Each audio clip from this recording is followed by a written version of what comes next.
įnešė tikrai daug naujų vėjų į komandų žaidimą, daugiau dirbam taktiškai. Manau, visas komandas tikrai nustebinsim kitokiu žaidimu ir duosim kovą tikrai kiekvienam. Ar gal galėtum kokią prognozę šiam sezonui pateikti? Nežinau, prognozę čia negaliu, sakau, nieko prognozuoti. Sezono pradžia, dar nieko nežinau, net kas žais kiekvieną komandą, kokios bus sudėtis, ar žais mūsų amžiaus, ar šiek tiek vyresni. Viską pamatysim sezono metu.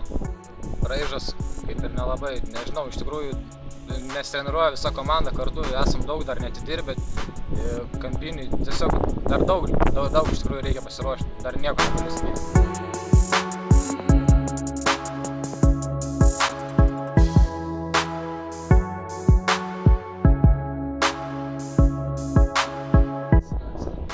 Praeitais metais žaidė daug komandų 96 metų, tai šiemet žaisti 97 metai, tai galimybės tikrai didesnės. Labai daug dirbam taktiškai ir manau, galim nustebinti kovingumu.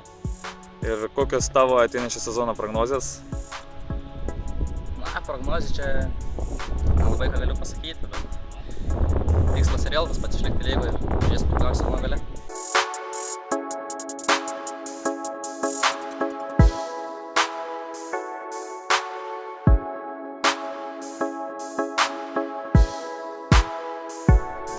Šios dienos turėjom, jeigu nesuklydu, 3 savaitės pasiruošimą. 10 treniruotės buvo iki dabar. Dar nedaug keitimas, kaip norėjau, bet jau daug pradėjom, dar daug trūksta.